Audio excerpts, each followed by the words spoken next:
Hello friends, let's start previous year question series 3 HP TET non-medical. Question number first है हमारा a die is thrown once, comma the probability of getting a prime number is. क्या बोला है कि die को हम एक ही बार फेंकेंगे, ठीक है। डाई मीन्स डाई में, अब देखिए डाई में सैंपल स्पेस कितना होता है, डाई में कितने नंबर्स होते हैं 1 to 6, 1 2 3 4 5 6, okay. The probability of getting a prime number is, अब पूछा है कि प्राइम नंबर की प्रोबेबिलिटी कितनी है। सबसे पहले तो हम प्राइम नंबर लिख लेंगे कि प्राइम नंबर यहाँ पे कौन कौन से हैं इसमें, इस सैम्पल स्पेस में। एक तो है 2, फिर है 3 और लास्ट है 5। 6, 4 और 1 तो प्राइम नंबर नहीं है। नाउ प्रोबेबिलिटी पूछी है किसकी, getting a prime number equals to, formula होगा favourable outcomes divide by total outcomes, ठीक है, इक्वल्स टू फेवरेबल आउटकम्स है यहाँ पे 1 2 3, 3 है, टोटल आउटकम्स है यहाँ पे 1 2 3 4 5 6, इक्वल्स टू कट करेंगे 3 1 3 3 2 6, हमारे पास आंसर है 1.2। तो यहाँ पे जो बी ऑप्शन है वो हमारा राइट हो जाएगा। हमारे पास सेकंड क्वेश्चन है the next term of the sequence.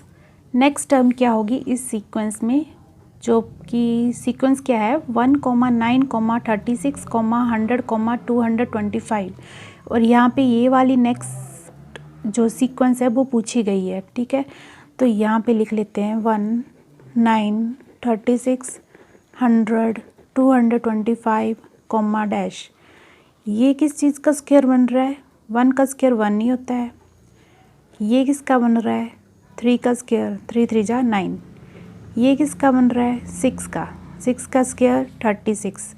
ये 10 का स्क्वायर 100, ठीक है। और ये 15 का स्क्वायर 125, ठीक है। अब आगे है डैश, ओके। तो सबसे पहले तो हम देखेंगे इन सब का डिफरेंस कितना है। 1 + 3 + 2 करके +3 आया। अब 3 में कितने प्लस करने हैं, +3 6 आ जाएगा। 6 में 4 प्लस किए 10 आया। 10 में 5 प्लस किए 15 आया। मतलब सीरीज़ में 1 1 ऐड करते चलो, है ना। तो आगे भी हम 1 ऐड करेंगे, यानी कि +6 ऐड किया, ठीक है। तो 15 के बाद 6 ऐड करो, 16 17 18 19 20 21, 21 का स्क्वायर आएगा। तो 21 का स्क्वायर कितना होगा, 21 का स्क्वायर होगा 441।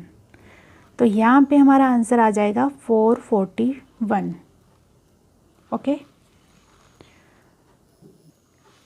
हमारे पास थर्ड क्वेश्चन है if the diagonals of a rhombus are 10 centimetre and 8.2 centimetre then area of rhombus is. Diagonals दिए गए हैं rhombus के, इस तरह से एक rhombus है, ठीक है, उसके डायगोनल्स दिए गए हैं। एक डायगोनल है जिसको हम D1 से डिनोट करेंगे, वो है 10 सेंटीमीटर, एंड ये वाला आ गया, और ये वाला कौन सा है D2 है 8.2 सेंटीमीटर। तो हमें एरिया निकालना है rhombus का, इस सभी का एरिया निकालना है।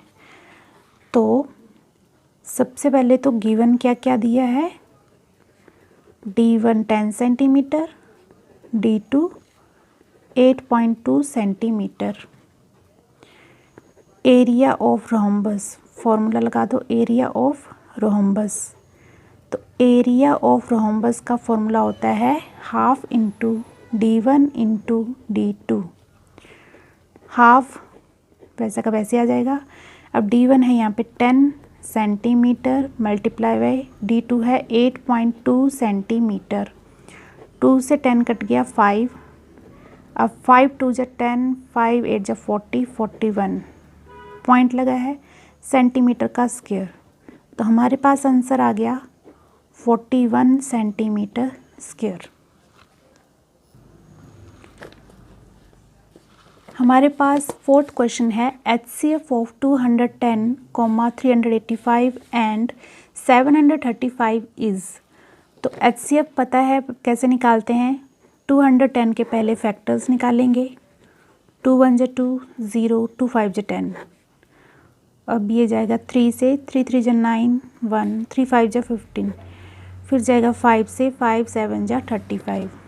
ठीक है, तो 210 के फैक्टर्स आ गए 2 इंटू 3 इंटू 5 इंटू 7। अब निकालते हैं 385 का। 385 5 से जाएगा, 5 7 जा 35, 3 5 7 जा 35। अब ये किससे जाएगा, 7 से, 7 1 जा 7, 7 1 जा 7। तो यहाँ पे 385 के फैक्टर्स क्या आए, 5 इंटू 7। ठीक है, ये मैंने इसलिए लिखे क्योंकि ये क्या होंगे, मतलब ईजी रह जाएंगे चूज़ करने के लिए। अब है 735 का फैक्टर, तो ये भी 5 से जाएगा, 5 1 जा 5, 5 4 जा 20, 5 7 जा 35। ये जाएगा 7 से, 7 2 जा 14, 7 1 जा 7, 7 3 जा 21। तो 3 भी है यहाँ पे, तो ये है 735 का factor 3 multiply by 5 multiply by 5 multiply by 7, sorry 7 multiply by 7, 2 बार 7 है ना, 5 एक बार है, 3 एक बार है। अब यहाँ पे कॉमन जो आ रहे हैं उनको हम ये लगा लेते हैं, क्या सर्कल कर लेते हैं। तो HCF ऑफ 210, 385 एंड 735 इज़ 5। एक ये 5 आ गया और मल्टीप्लाई में क्या आ गया, ये 7, कितना आया 35। हमारे पास फिफ्थ क्वेश्चन है, इफ़ 2 की power 2x minus 1 equals to 8 की power 3 minus x then the value of x is.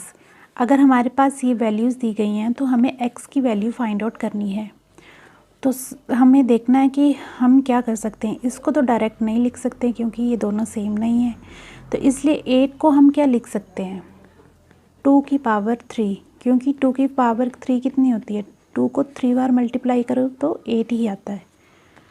तो इसलिए हम क्या करेंगे, इसको 2 की पावर में लिखेंगे, 2 multiply by 3 minus x, oh sorry 3, 2 की पावर 3 लिखेंगे ना, तभी 8 आएगा।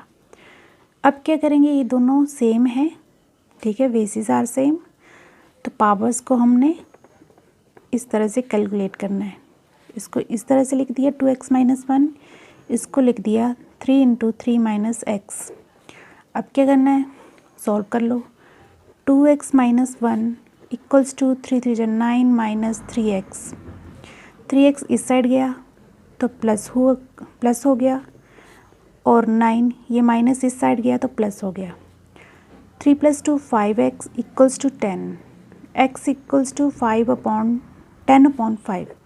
5 2 जा 10, तो x हमारे पास कितना आ गया 2।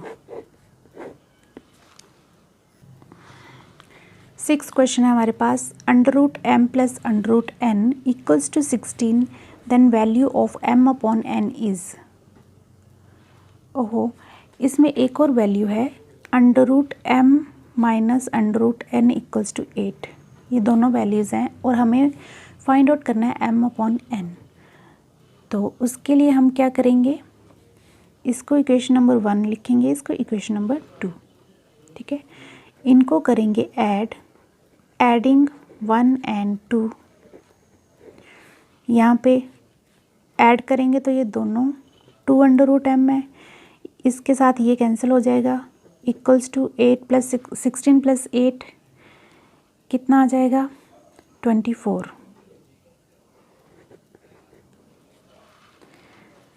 अब √m हमारे पास कितना आएगा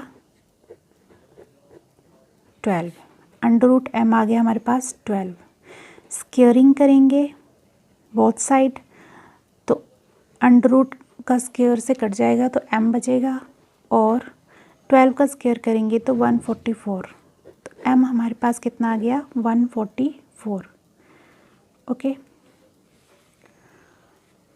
अब यहाँ पे कर देती हूँ नेक्स्ट में। ये जो इक्वेशन है third, put equation 3 in second या किसी में भी पुट कर दो, 2 में पुट कर देते हैं। √m की वैल्यू है कितनी है 12 minus √n equals to 8। √n इस साइड गया और 8 इस साइड आया, ठीक है। तो √n कितना आया 4 आया। यहाँ पे भी स्क्वेयरिंग करेंगे तो √ से स्क्वेयर कट जाएगा, ये देखो ना इस तरह से करेंगे, √n का स्क्वेयरिंग और 4 का स्क्वेयरिंग, ये कट गया, ये n बच गया, 4 4 = 16, तो n यहाँ पे 16 आ गया। हमें क्या चाहिए m/n, क्या चाहिए m/n इक्वल्स टू m की वैल्यू है 144, n की वैल्यू है 16। अब इसको कैंसिल करो, 2 8 = 16, 2 7 = 14, 2 2 = 4, 2 4 = 8 या फिर 8 9 = 72, सीधा कट गया। m/n कितना आ गया 9। हमारे पास 7 क्वेश्चन है, which of the following fractions are descending order. इनमें से कौन से फ्रैक्शन जो हैं वो डिसेंडिंग ऑर्डर में हैं। डिसेंडिंग ऑर्डर का मतलब है कि ग्रेटेस्ट टू लार्जेस्ट, क्या है greatest to largest, like for example 9 is greater than 8 is greater than 7 up to so on, ठीक है।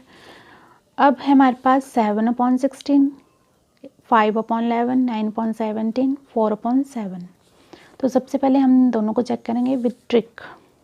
7/16, 5/11, इसको अब मैंने बताया है क्रॉस मल्टीप्लाई करेंगे। 7 × 11 77, 16 5 = 80, यहाँ पे ग्रेटेस्ट आ गया 5/11, तो हम 5/11 लेंगे, इसको नहीं लेंगे फिर। अब इसको इसके साथ लेंगे 9/17, 5 × 17 = 85, 11 9 = 99।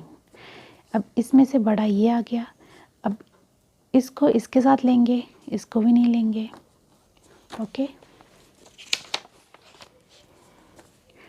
9/17, 4/7, क्रॉस मल्टीप्लाइड, 9 7 = 63, 17 4 = 68। अब यहाँ पे ग्रेटेस्ट कौन सा आ गया 4/7, तो सबसे बड़ा ग्रेटेस्ट तो हम ये लिख लेंगे, ये ग्रेटर है। फिर अब उसके बाद ग्रेटेस्ट कौन सा है, ये तो सबसे बड़ा था, इसका काम ख़त्म हो गया। अब इन तीनों में से देखेंगे, देखा था हमने 9, जब इन दोनों को देखा था तो ये बड़ा आया था, फिर इन दोनों को देखा था तो ये बड़ा आया था, फिर 9/17 होगा। उसके बाद इन दोनों के बीच में कौन सा बड़ा था 5/11, फिर था 7/16 जो है वो सबसे छोटा था, तो ये हमारा आंसर आना था, ठीक है। Thank you so much.